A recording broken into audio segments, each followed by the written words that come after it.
Welcome back to your Optavia LifeBook audio channel. My name is Christy Baker and I'm going to be reading to you from element 21.5, which starts on page 431. Before we get going, if you could take just a quick second, push the like button and the subscribe one down below. It just helps push this video out to more people so they can benefit from this information. Thank you so much. Let's go ahead and jump in. We're going to go ahead and wrap up the chapter today and then start a new one in our next video. All right, our last step is to add key minerals. We've been talking about supplementation throughout this chapter, and if you're just picking it up for the first time, welcome, but I highly encourage you to go back to the other videos and find out what the other 5 steps were to increase your overall health. Don't just start with this one. All right. Take the following daily dose of these important minerals. Calcium. Check with your healthcare provider to find out more about cardiovascular risk research before starting. After menopause, women should take 1,200 milligrams, while men at risk of osteoporosis should take 1,000 milligrams. Another important one is magnesium. Supplement with 200 to 400 milligrams and take a warm Epsom salts bath. Another great one is selenium. Take 200 milligrams as sodium selenite, selenomethionine, that's a tough one to pronounce, or if you're not prone to yeast infections, you can take a yeast-derived selenium, or make it simple on yourself and eat 2 Brazil nuts per day. You can take this with a vitamin E to enhance its effectiveness. The last important one to take is zinc. Take 15 to 25 milligrams of zinc per day. And if you can't taste it on your tongue, increase the dose until you do. A note of caution is that zinc competes with other minerals, especially copper, magnesium, these are hard to say, manganese, and iron. Don't exceed 200 milligrams per day. Take a second and write down how you're going to act on these steps. I always encourage you to go back to your book. I'm not a professional reader. Go find some of those hard to say words and make sure you're getting the right one before you purchase them. And lastly, step 7. Take an anti-inflammatory package.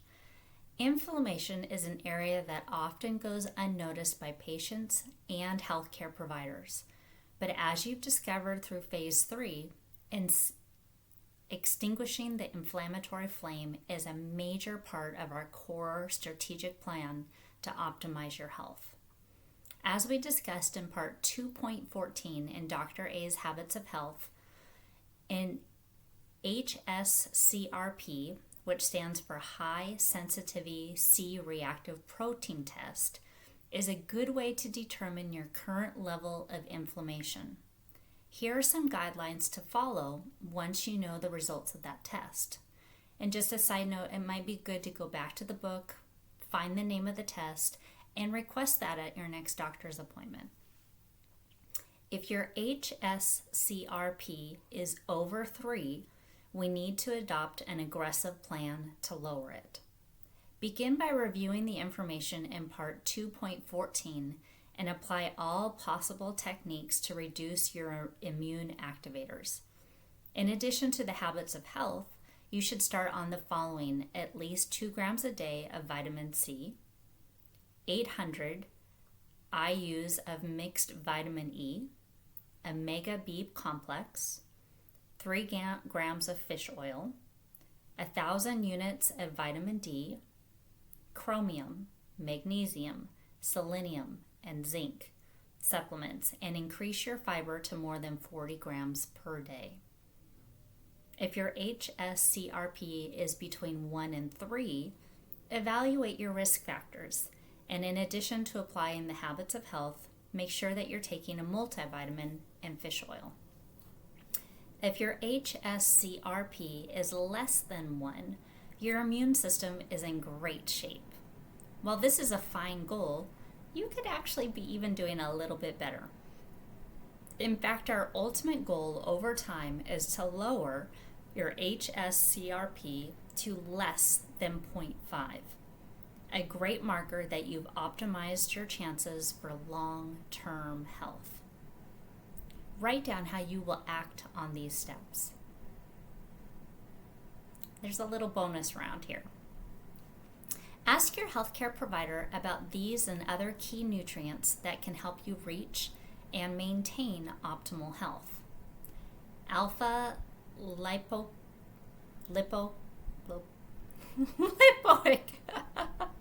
oh my goodness, lipoic acid.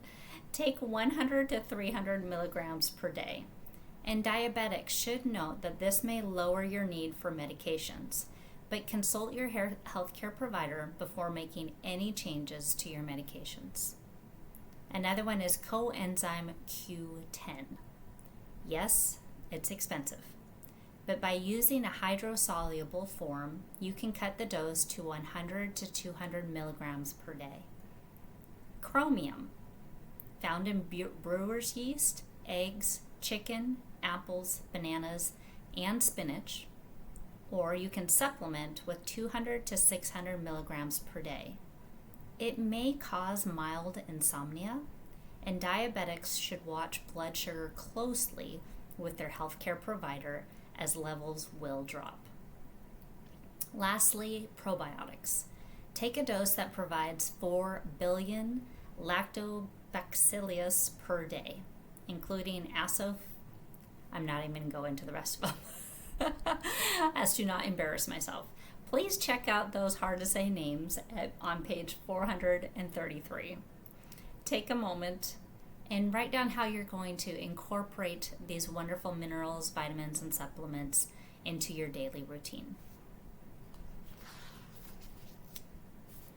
You now have a great outline of the nutritional support you need, not only to correct any deficiencies that have resulted from our modern lifestyles, but to flourish and thrive at your best, today and for many years to come.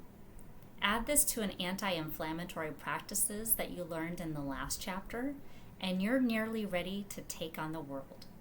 But first, we're going to spend the next couple of chapters taking a closer look deep inside, where the seeds of health are planted.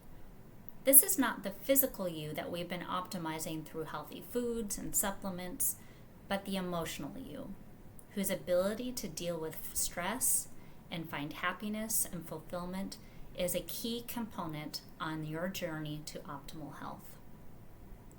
Take a moment and reflect back what you've learned in this last chapter, and write down in either the notes section of your phone, or you can text it to yourself. What does this element mean to you right now? What does this element give you the opportunity to reflect on? And what actions are you going to take as a result of reading this element? Sharing your thoughts with your coach will help them to become a reality. Reach out to them and be intentional about sharing what you've learned. Thank you so much for joining me today.